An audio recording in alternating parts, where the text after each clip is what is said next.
जय हिंद साथियों। आज की इस क्लास में हम विज्ञान की जो पैडागोजी है उससे संबंधित जो उसका दूसरा इकाई है जिसका नाम है वैज्ञानिक दृष्टिकोण का विकास, इसके बारे में हम अध्ययन करेंगे। तो सबसे पहले हम आज की इस क्लास में जानते हैं कि वैज्ञानिक दृष्टिकोण क्या होता है और इसे हम किस प्रकार से अपने शिक्षण में शामिल करते हैं। ठीक है, तो सबसे पहले यहाँ पे लिखा हुआ है कि इस शब्द से जो आशय होता है वह क्या होता है, विद्यार्थियों में इस प्रकार के गुणों को समावेश करना होता है जिससे वे समाज में होने वाले अंधविश्वास, संकीर्णता और पक्षपात से स्वतंत्र होकर किसी भी प्रकार के ज्ञान को प्राप्त कर सकें।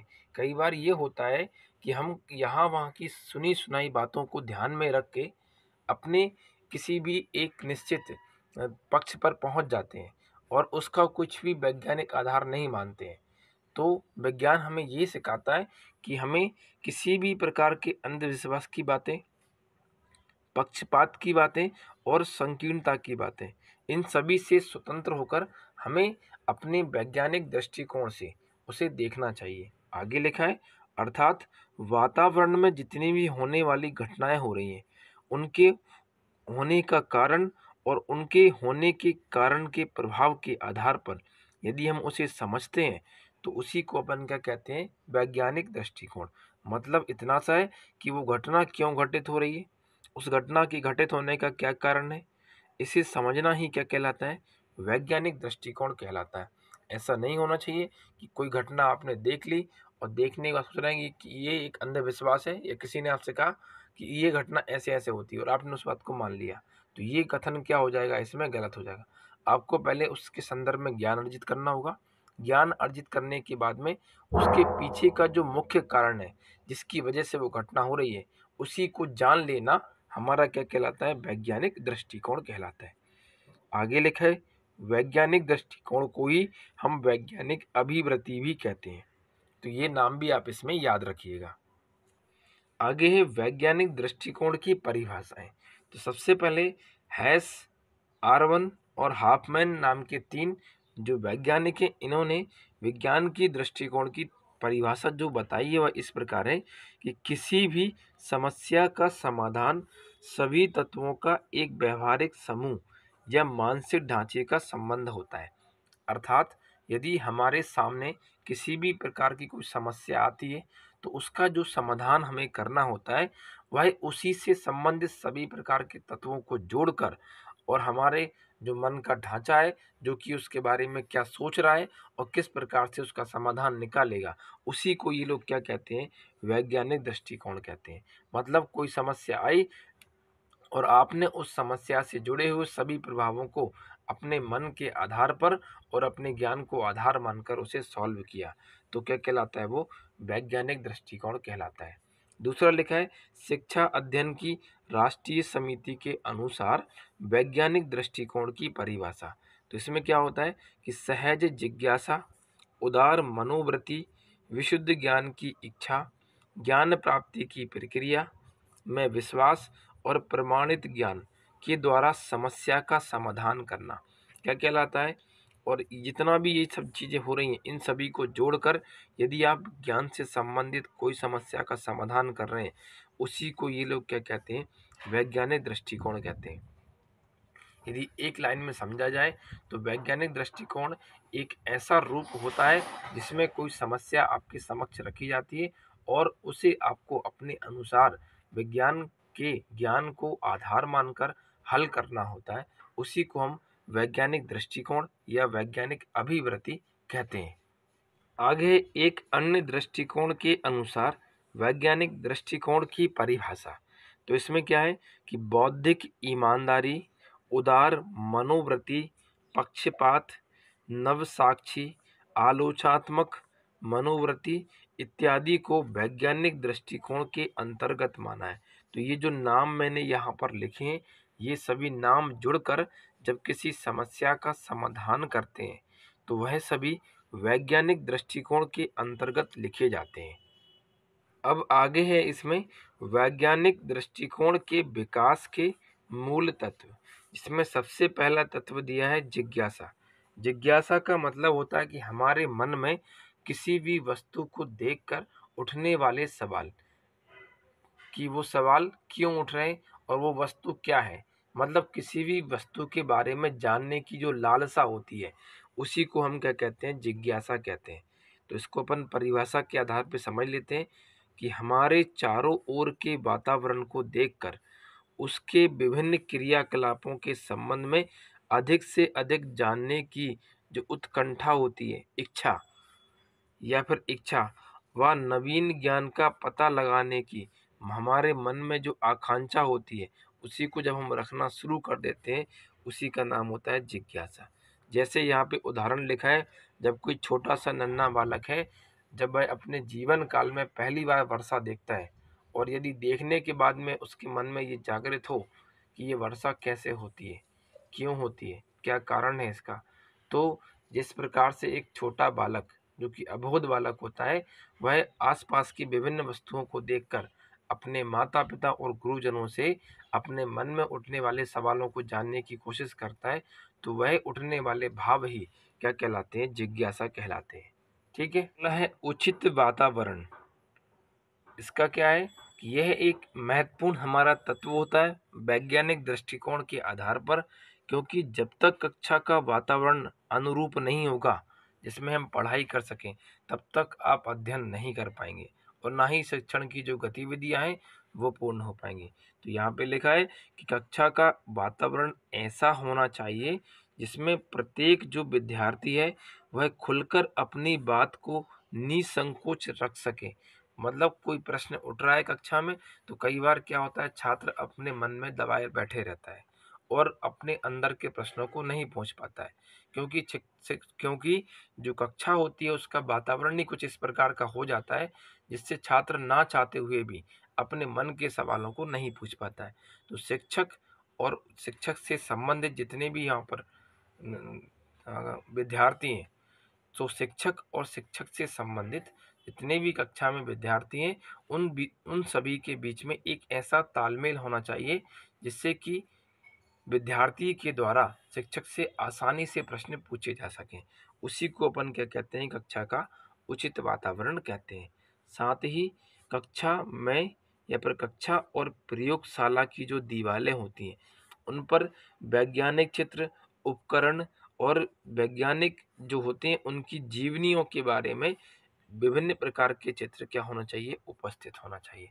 इससे क्या होता है, जो विद्यार्थी होते हैं उनमें नई नई चीज़ें उमंग करके जागृत होती हैं, जिससे उन्हें अपने जीवन में ज्ञान को प्राप्त करने के एक मुख्य रूप से आधार मिल जाता है। अगला तत्व है अंधविश्वास। तो इसमें हम पढ़ते हैं कि कक्षा में विज्ञान के प्रति उत्पन्न या बोले जाने वाले अंधविश्वास को दूर करना चाहिए। कई बार क्या होता है, दो विद्यार्थी आपस में मिलकर अपने घर में होने वाली घटनाओं का जिक्र करते हैं और दूसरा वाला जो छात्र होता है वह उसकी घटना पे विश्वास कर लेता है बिना किसी आधार को मानकर। तो ये चीज़ें नहीं होना चाहिए।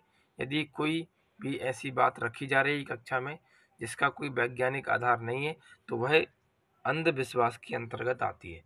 क्योंकि आप शिक्षा ग्रहण कर रहे हैं, तो शिक्षा का अर्थ है कि यदि कोई बात आपसे कही जा रही है और शिक्षा में भी आप विज्ञान विषय को पढ़ रहे हैं, तो उसका एक कुछ ना कुछ मोटिव होना चाहिए, एक बेस या आधार होना चाहिए जिस आधार पे वो बात कही जा रही है। तो कक्षा में अंधविश्वास के माहौल को हमें दूर करना चाहिए। साथ ही कहीं से भी आपने कही सुनी बातें या धारणाएं हैं, उनका आपको खंडन करना चाहिए। और यदि आप खंडन नहीं कर पा रहे, तो उसके मूल जड़ तक पहुंचिए और उसका जो मूल आधार है कि ये बात क्यों है, तो उसके बारे में पता लगाइए। तो वही चीज़ क्या कहलाएगी, हमारा वैज्ञानिक दृष्टिकोण कहलाएगी। कई सुनी बातों को आपको ध्यान में नहीं रखना है और ना ही उनको मानना है। अगला है अभ्यासों और प्रयोगों का स्पष्टीकरण करना।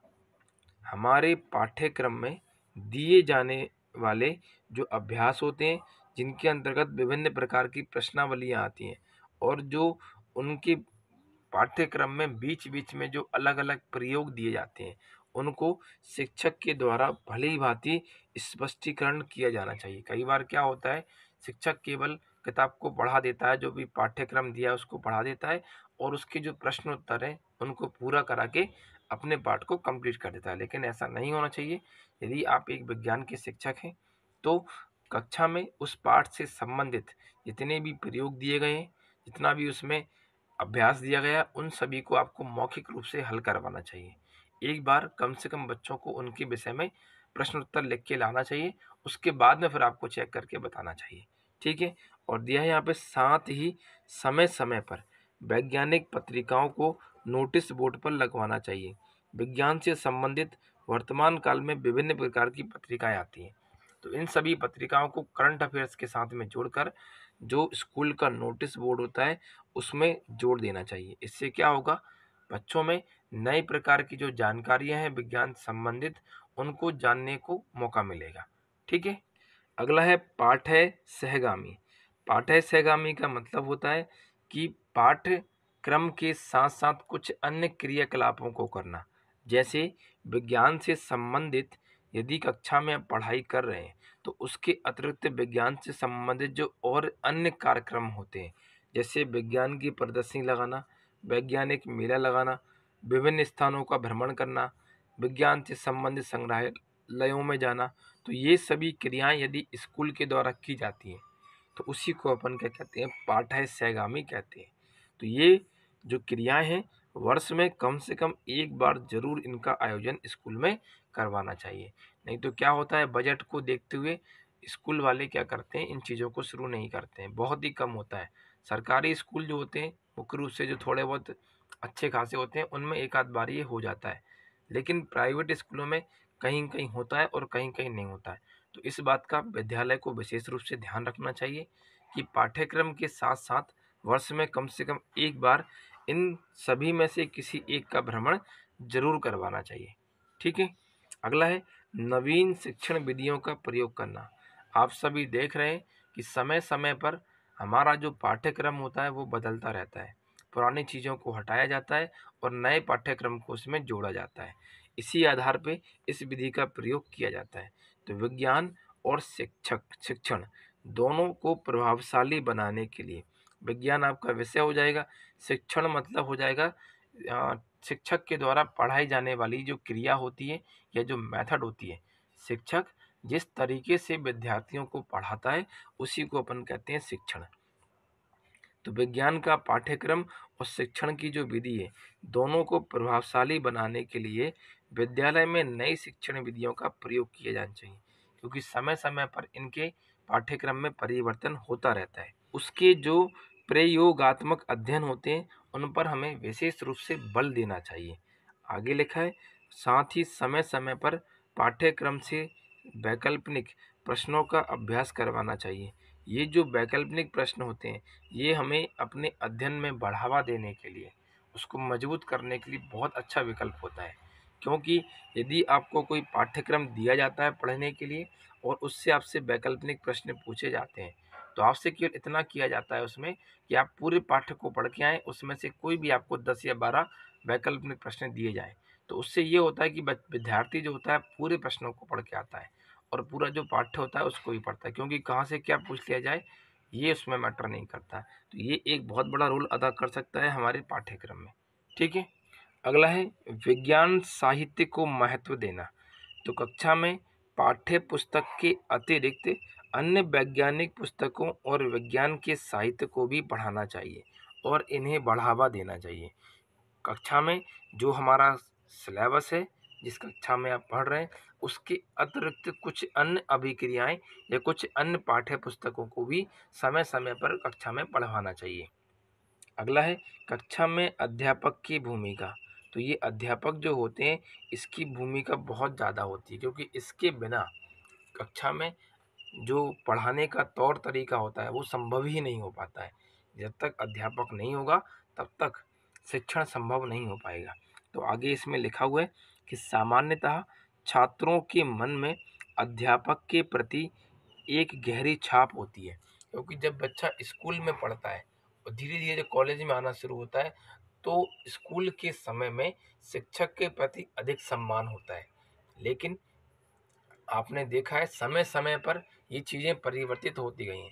बच्चों को पढ़ाई से मतलब रहा नहीं, इसलिए उन्होंने शिक्षक का सम्मान करना भी कम कर दिया है। कई बार क्या होता है कि यदि शिक्षक किसी बात को लेके डाँट देता है, तो उसके माता-पिता आके शिक्षक को ही समझा जाते हैं। तो ये चीज़ें इसमें नहीं होना चाहिए। शिक्षक की एक महत्वपूर्ण भूमिका होती है जीवन को बढ़ाने में। आपको जीवन में कितना ही ज्ञान क्यों ना हो जाए, जब तक आपके जीवन में एक गुरु नहीं है, एक शिक्षक नहीं है, तो आपके उस ज्ञान का कोई अर्थ नहीं है। गुरु का होना हमारे जीवन में एक महत्वपूर्ण भूमिका होती है। तो सामान्यतः छात्रों के मन में अध्यापक के प्रति एक गहरी छाप होती है, मतलब उन्हें वो अपना सब कुछ समझ बैठते हैं। इसमें शिक्षक को स्वयं अपना दृष्टिकोण वैज्ञानिक रूप से बनाना चाहिए। ऐसा नहीं है कि दिखावा कर रहे हैं कि रटा रटाया आके पढ़ा दिया, तो वैसा नहीं होना चाहिए। समझाकर चीज़ों को इस कक्षा में बच्चों को बताना चाहिए। साथ ही शिक्षक का व्यक्तित्व साफ, विनम्र, अध्ययनशील और सत्यप्रिय होना चाहिए। तो ये सभी गुण यदि शिक्षक में सम्मिलित हैं, तो उसकी भूमिका कक्षा में सर्वोत्तम होती है। ठीक है? आगे है वैज्ञानिक सिद्धांत। तो वैज्ञानिक सिद्धांत, वैज्ञानिक प्रणाली, समस्या प्रणाली सभी एक दूसरे के पर्यायवाची शब्द होते हैं। आप वैज्ञानिक सिद्धांत कहें या फिर विज्ञान की प्रणाली कहें या फिर किसी भी समस्या का समाधान की कहें, तो ये तीनों चीज़ें आपस में मिलकर एक दूसरे का पर्यायवाची होती हैं। अर्थात यह एक ऐसी प्रक्रिया है जिसका उद्देश्य वैज्ञानिकों की अनुसंधान प्रणाली से संबंध होता है। यदि हम किसी काम को कर रहे हैं और उसके पीछे हमने रिसर्च वगैरह कर रखी है, किसी चीज़ को लेकर उसके बारे में अच्छे से ज्ञान प्राप्त किया है, तो वही हमारी अनुसंधान प्रणाली कहलाती है और यही अनुसंधान प्रणाली वैज्ञानिक सिद्धांत के अंतर्गत आती है। ठीक है? अब आगे है इसमें वैज्ञानिक विधि की परिभाषा। तो ये क्या होती है? वैज्ञानिक विज्ञान का अध्ययन करने के लिए या विज्ञान की खोज करने के लिए किसी भी विषय वस्तु को लेकर तर्कपूर्ण ढंग से जिस विधि का प्रयोग करता है या अपनाता है, उसी को वैज्ञानिक विधि कहते हैं। इसे एक लाइन में इस प्रकार से समझते हैं कि कोई भी वैज्ञानिक अपने जीवन में विज्ञान का अध्ययन किस प्रकार से कर रहा है, कैसा उसका तरीका है, और सभी प्रकार के जो नियम होते हैं जो कि उसने स्वयं बनाए होते हैं विज्ञान को पढ़ने के लिए, वही सभी हमारे वैज्ञानिक विधि कहलाते हैं। ठीक है? आगे इसमें दिया है कि छात्रों को वैज्ञानिक सिद्धांत से अवगत कराना। तो इसके संदर्भ में मुख्य रूप से 4 से 5 बातें लिखी होती हैं, जिसमें सबसे पहला होता है कि समस्या के प्रति चेतना। इसका मतलब ये होता है कि यदि कक्षा में आप पढ़ रहे हैं, पढ़ने के बाद में हर बार क्या होता है, मन में प्रश्न उठते हैं और कई बार क्या होते हैं, प्रश्न नहीं उठते हैं। यदि कोई शिक्षक ने आपको पाठ्य पढ़ाया है, तो उसको पढ़ाने के बाद में मन में स्वाभाविक सी बात है, उसके प्रति हमारे मन में कुछ ना कुछ सवाल उठेंगे। तो उस सवालों को जगाना ही हमारा क्या कहलाता है, समस्या के प्रति चेतना कहलाती है। ठीक है? दूसरा है समस्या का स्पष्टीकरण और सीमांकन। जब एक बार आपके मन में किसी पाठ्यक्रम या किसी विषय को लेकर सवाल मन में उठने लगे हैं, तो उनका स्पष्टीकरण ले लेना, शिक्षक से उस बात को पूछ लेना। कई बार क्या होता है, बच्चा नहीं पूछता है, मन में रखा रहता है, लेकिन ये नहीं करना उसको। एक तो उसको पूछ लेना है और शिक्षक से उसका स्पष्टीकरण करवा लेना है कि ये चीज़ क्यों हो रही है और कैसे है, और साथ में उसका सीमांकन करना। समझने के बाद में स्वयं अपने आप को चेक करना है कि मुझे ये बात समझ में आई है अथवा नहीं आई, तो क्या कहलाएगा, वो सीमांकन कहलाएगा। ठीक है? अगला इसमें बिंदु दिया है कि समस्या से संबंधित तथ्यों का संकलन करना। सिंपल सी बात है कि शिक्षक से उसने प्रश्न पूछे अपने सवालों के बारे में, जब शिक्षक ने समझा दिया, स्पष्टीकरण दे दिया, आपने उसका सीमांकन कर लिया, तो सीमांकन करने के बाद में उन तथ्यों को लिख के रख लेना, मतलब सजो के रख लेना, क्या कहलाता है, संबंधित तथ्यों का संकलन कहलाता है। जो भी आपकी समस्या थी, जो कि आपको जटिल लग रही थी किसी विषय को लेकर, आपने उस उनसे उत्पन्न होने वाले सवालों को शिक्षक से पूछा, शिक्षक ने स्पष्टीकरण दिया, आपने स्वयं उसका सीमांकन किया कि हाँ, मुझे ये बात समझ में आ गई। समझ में आने के बाद में उसे नोट कर लेना, उसे सजो के रख लेना, क्या कहलाता है, समस्या से संबंधित संकलन कहलाता है। अगला दिया है इसमें परिकल्पना का निर्माण करना। इसका मतलब ये होता है कि जब हमने उसको सजो के रख लिया है, तो आगे उत्पन्न होने वाले सवालों को लेकर एक दायरा बना लेना, जिससे आप कोशिश कर सकें कि मैं भी इनके बारे में सोच सकता हूँ। एक बार आपने उसमें लिख लिया, उस सवाल को लेकर, तो खुद से आप सोच सकें कि मैं इसके बारे में और नया क्या ले सकता हूँ या कहीं से कुछ और क्या खोज सकता हूँ। उसी को अपन बोलते हैं परिकल्पना का निर्माण करना। आगे लिखा है परिकल्पना की सत्यता की जांच करना। आपने जो भी मन में सोचा है उस विषय को लेकर वो सही है या गलत है, उसकी जांच कर लेना एक बार शिक्षक से। क्या कहलाता है? परिकल्पना की सत्यता की जांच करना होता है। जब जांच हमारी सही निकलती है तो अंत में जाके उसका क्या निकलता है? निष्कर्ष, कि जो कुछ भी आपका सवाल था और उसके संदर्भ में आपने क्या सीखा और क्या उसका स्पष्टीकरण लिया, क्या आपने संकलन किया, कैसे परिकल्पना अपने मन में जागृत की, कैसे जांच किया और अंत में जाके क्या आता है? उसका निष्कर्ष। तो ये सभी जो बिंदु मैंने यहाँ पे लिखे हुए हैं, ये हमें वैज्ञानिक सिद्धांतों से अवगत कराते हैं। ठीक है, अब हम इस क्लास से संबंधित महत्वपूर्ण प्रश्नों को हल करते हैं। आज की इस क्लास का पहला प्रश्न है कि बालक में वैज्ञानिक दृष्टिकोण विकसित करने के लिए आप निम्न में से किन विशेषताओं पर बल देंगे? चिंतन और तर्क, परीक्षण हेतु वस्तुनिष्ठ मापकों का प्रयोग, ये थोड़ी देर पहले मैंने आपको बताया था, तो इसका प्रयोग करेंगे। साथ ही साथ हम चिंतन भी करेंगे और उस चिंतन पर उत्पन्न होने वाले तर्क और वितर्क दोनों को भी उसमें बल देंगे। बच्चों से की नैसर्गिक योग्यताएं, तो इसके बारे में बात नहीं करेंगे। पुस्तकीय ज्ञान, ये तो बिल्कुल भी नहीं करेंगे। तो मुख्य रूप से पहला और दूसरी जो तथ्य हैं, इन विशेषताओं पर हम मुख्य रूप से बल देंगे। तो ऑप्शन नंबर जो ए है, सी है, इसमें पहला और दूसरा वाला कथन क्या है हमारा? सही। यही उसका क्या हो जाएगा? आंसर हो जाएगा।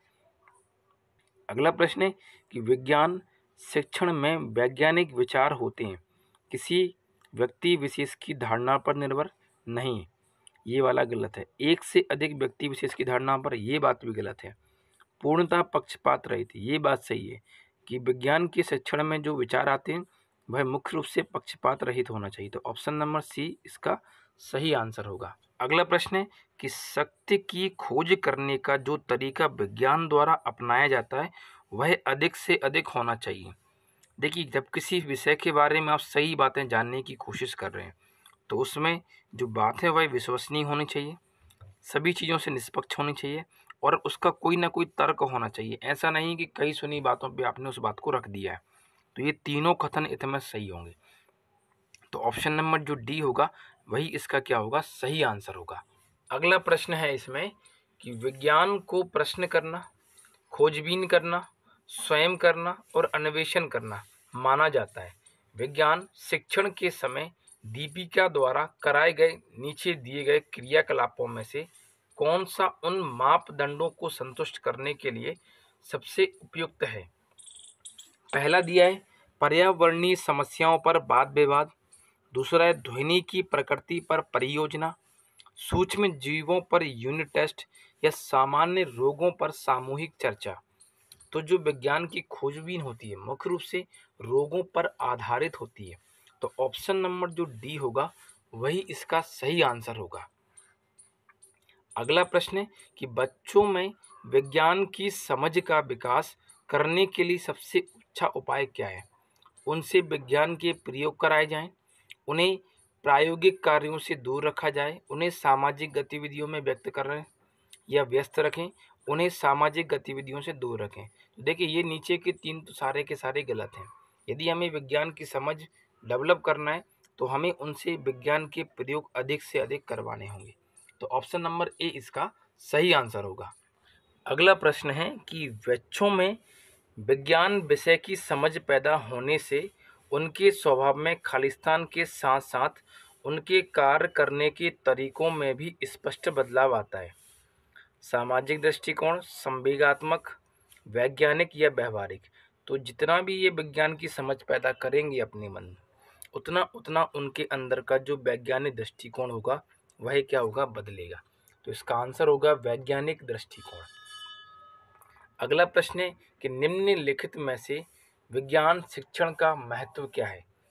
तो देखते हैं इसमें बच्चों की अवबोध क्षमता का विकास करना, बच्चों में वैज्ञानिक दृष्टि का विकास करना, बच्चों में साहित्य के कौशल का विकास करना।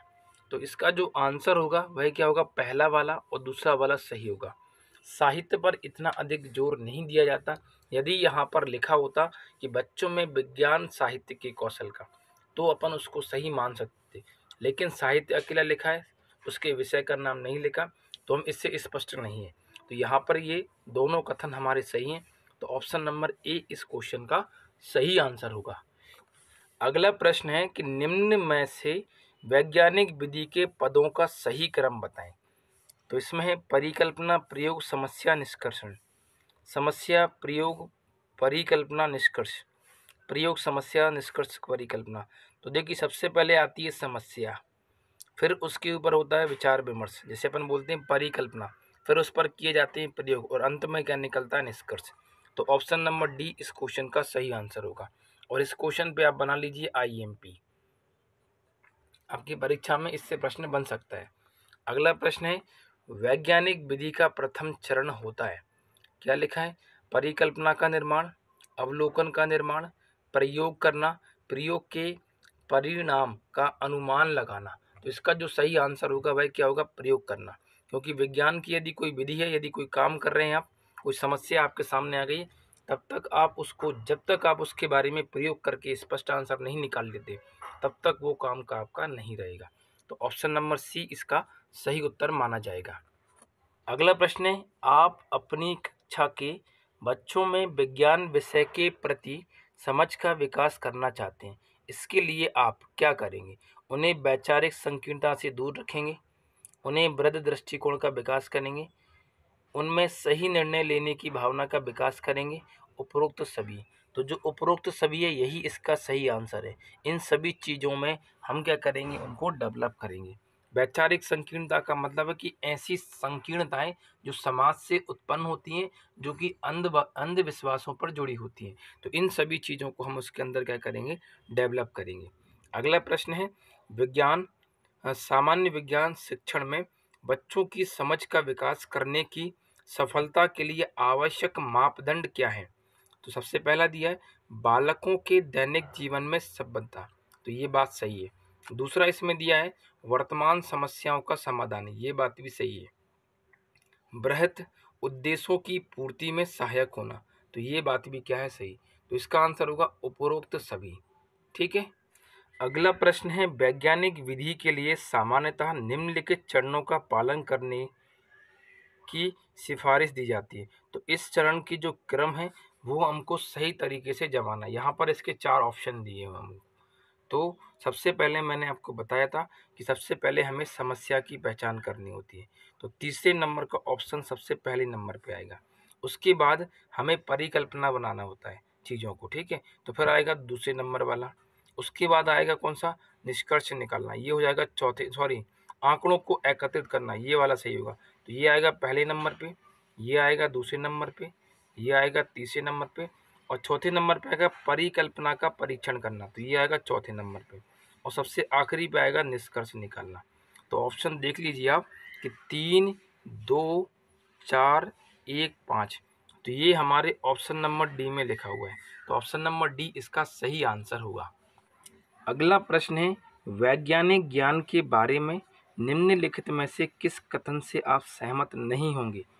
वैज्ञानिक दशा निरपेक्ष, निश्चित और शाश्वत होता है, तो ये इससे तो हम संतुष्ट हैं, मतलब इसमें कोई दिक्कत नहीं है, ये इसका आंसर नहीं होगा। वैज्ञानिक ज्ञान के विकास में कल्पना शक्ति और सृजनात्मक सम्मिलित होना चाहिए, तो ये बात भी इसमें सही है। वैज्ञानिक ज्ञान सामाजिक एवं सांस्कृतिक रूप से अंत स्थापित, लेकिन देखिए यहाँ पे विज्ञान का जो ज्ञान है वह समाज और सांस्कृतिक रूप से संबंधित नहीं है, तो इस वाली चीज़ से अपन संतुष्ट नहीं है या सहमत नहीं है, तो यही वाला ऑप्शन नंबर सी इसका सही आंसर होगा। अगला है कि एक विज्ञान शिक्षक छात्रों में वैज्ञानिक दृष्टिकोण का विकास करना चाहता है, मतलब अंधविश्वासों को दूर करना चाहता है वो, तो निम्नलिखित में से कौन सा उपाय अधिक से अधिक महत्वपूर्ण होगा। जिज्ञासा की तृप्ति करना, मतलब उनके मन में सवाल उठ रहे हैं उनको बता दो आप। अंधविश्वास का उन्मूलन, इसका मतलब है जगाना। फिर क्या है, विज्ञान साहित्य का अध्ययन करवाना, या उपरोक्त सभी। तो ये जो विज्ञान का साहित्य है जिसमें हम विज्ञान की समस्त क्रियाकलापों का अध्ययन करते हैं, इसी की सहायता से हम उनके अंदर विज्ञान का दृष्टिकोण क्या कर सकते हैं, डेवलप कर सकते हैं। तो ऑप्शन नंबर सी इसका सही आंसर होगा। अगला प्रश्न है कि बच्चे में अपने आसपास होने वाली विभिन्न घटनाओं के माध्यम से वैज्ञानिक समझ विकसित होती है। सही बात है ये। तो निम्न में से ऐसी कौन सी घटना है जो बच्चे की समझ पर प्रभाव नहीं डालती है? साबुन का पानी में घुलना, बिजली के बल्ब का जलना, आकाश में उड़ता हवाई जहाज, दो व्यक्तियों का आपस में झगड़ना। तो इन सभी में से बच्चों के अंदर मुख्य रूप से इस वाली समझ का कोई ज़्यादा प्रभाव नहीं पड़ता है, क्योंकि अबोध होता है वो। इन सभी चीज़ को देखकर वो अपने अंदर जागृत या विभिन्न चीज़ों को जगाने की कोशिश करता है। तो ऑप्शन नंबर डी इसका सही आंसर होगा। अगला प्रश्न है कि निम्नलिखित में से कौन सी वैज्ञानिक प्रवृत्ति वाले व्यक्ति की व्यक्तित्व विशेषता को प्रदर्शित नहीं करता है? प्रमाण मांगना, पक्षपाती राय, तर्क संगत चिंतन या फिर व्यापक सोच।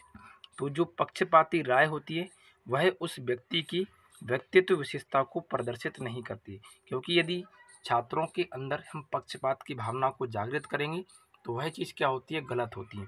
तो ऑप्शन नंबर बी इस क्वेश्चन का सही आंसर होगा। अगला प्रश्न है कि वैज्ञानिक विधि के सोपान में सम्मिलित होते हैं समस्या के प्रति चेतना, सही बात है। परिकल्पना का निर्माण करना, ये भी सही है। परिकल्पना की सत्यता की जांच करना, तो ये भी सही है। तो इसका आंसर होगा ऑप्शन नंबर डी, जो कि है उपरोक्त सभी। अगला प्रश्न है कि कर्टिस के अनुसार विज्ञान के प्रति रुचि किन छात्रों में अधिक होती है? जो केवल पाठ्य पुस्तक का अध्ययन करते हैं, गलत है। जो अन्य पुस्तकों का अध्ययन करते हैं, गलत है। जो साहित्य का अध्ययन करते हैं, ये भी गलत है। जो पाठ्य पुस्तक के साथ अन्य वैज्ञानिक पुस्तकों तथा साहित्य का अध्ययन करते हैं। तो ऑप्शन नंबर डी इस क्वेश्चन का सही आंसर होगा। अगला प्रश्न है कि छात्रों में वैज्ञानिक दृष्टिकोण उत्पन्न करने में सहायक होते हैं वैज्ञानिक बाल पत्रिकाएं, सही बात है। विज्ञान लोक पत्रिका, ये भी सही है। वैज्ञानिक प्रगति पत्रिका, तो ये बात भी सही है। तो ऑप्शन नंबर डी इस क्वेश्चन का सही आंसर होगा। अगला प्रश्न है कि निम्न में से कौन सा कथन वैज्ञानिक शिक्षण का उद्देश्य नहीं है? अंधविश्वासों को दूर करना, ये है। विज्ञान साहित्य के अध्ययन में रुचि का विकास, ये भी सही है। परीक्षा में अच्छे नंबर से पास करना, ये वाला नहीं है। बालक की जिज्ञासाओं का समाधान करना, ये भी सही है। तो ऑप्शन नंबर सी इस क्वेश्चन का सही आंसर होगा। ठीक है। तो आज की इस क्लास में हमने वैज्ञानिक दृष्टिकोण का विकास पढ़ा और उससे संबंधित कुछ हमने महत्वपूर्ण प्रश्नों को हल किया। इस क्लास की पीडीएफ आपको हमारे टेलीग्राम के चैनल पर शेयर कर दी जाएगी, वहाँ से आप इसकी पीडीएफ को डाउनलोड कर सकते हैं। ठीक है। तो आज की क्लास के लिए इतना ही, मिलते हैं हम अगली नई क्लास में। तब तक के लिए नमस्कार, धन्यवाद।